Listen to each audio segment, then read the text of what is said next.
Welcome everyone. I hope you're doing well. This is usually how I start an online lecture Zoom. What's happening right now is global pandemic opportunity to do online lectures become critical for every university and instructor to make sure that courses are run smoothly and everything will be successfully completed before the end of the term. I use Zoom in class and today I've just used this video to show that you can connect any device. I'm trying to connect my phone, my work computer, my laptop, and my iPad to the Zoom so you can see myself 4 times in this part. But the idea is that when students cannot come to class, and that's what I've tried to implement now in my all courses, originally started to make sure that I have 100% attendance because some students saying, Sasha, I cannot be in class. I'm feeling so unwell today, but I want to listen and I want to be part of the lecture. That's I've tried to implement it in some of the lectures, and now students, it's become an option which is always available and accessible to students in my on-campus courses. While online, I always teach with Zoom. Uh, in class, it's becoming a little bit challenging because of technology, and not Zoom is not available in our university yet. However, I'm trying to build this video to show that you can use Zoom, and I've used many web conferences software from WebEx, Adobe Connect, Ultra Collaborate through Blackboard. All of them I use in different universities. Why Zoom is much more available and accessible because you can actually buy a license yourself. It costs $15 per month, and you will have access to unlimited number of hours on up to 100 people available online. So how it works, students only get an access code and I give it to all my students and they enter it in any of the devices. So they can use it on a phone, you can download Zoom app, you can use it on a computer, you can download Zoom app, and from any place around the world, you can connect and listen and learn and be part. And that's what Zoom makes things better. So let me show you how to do it. It shows there is 4 participants. This means 4 of me, but there will be opportunity to connect with up to 100 students at the same time. So if you have larger classes, I will encourage you to divide your class into 2 sections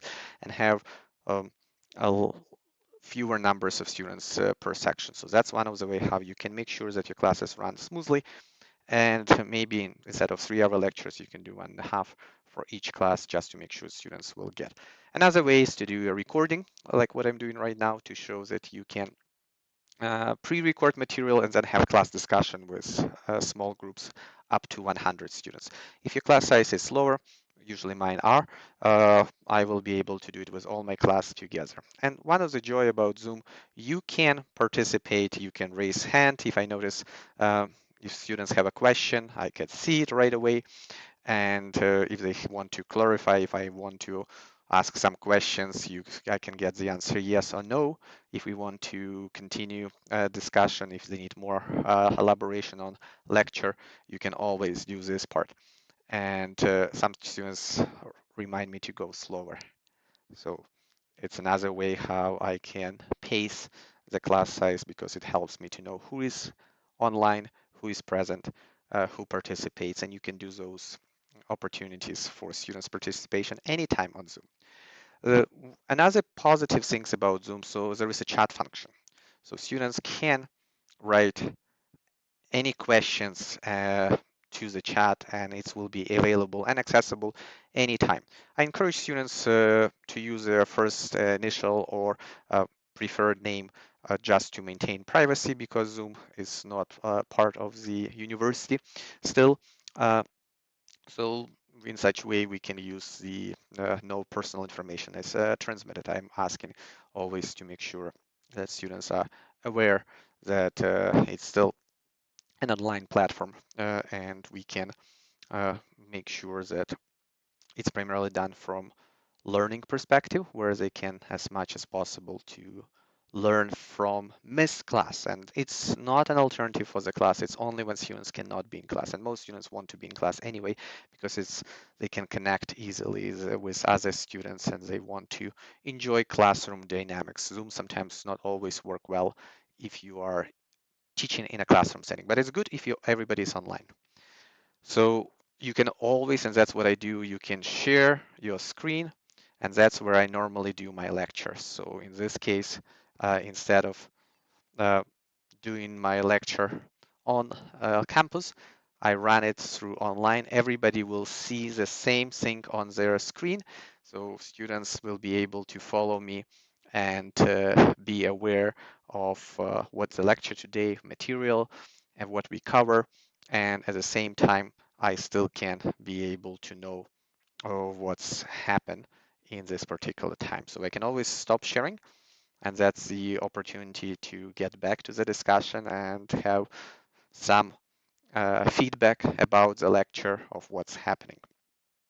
So as you can notice, it's quite an easy system to use. You can always choose your sound device, which will work here. If you don't hear yourself, you can mute yourself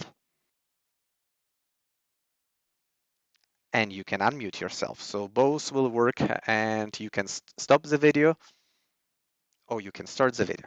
So both opportunities are available and accessible, and it makes opportunity for students to enjoy the learning, be part, and no matter what's happened with learning process, it still continues in online learning environment, which is also effective and successful.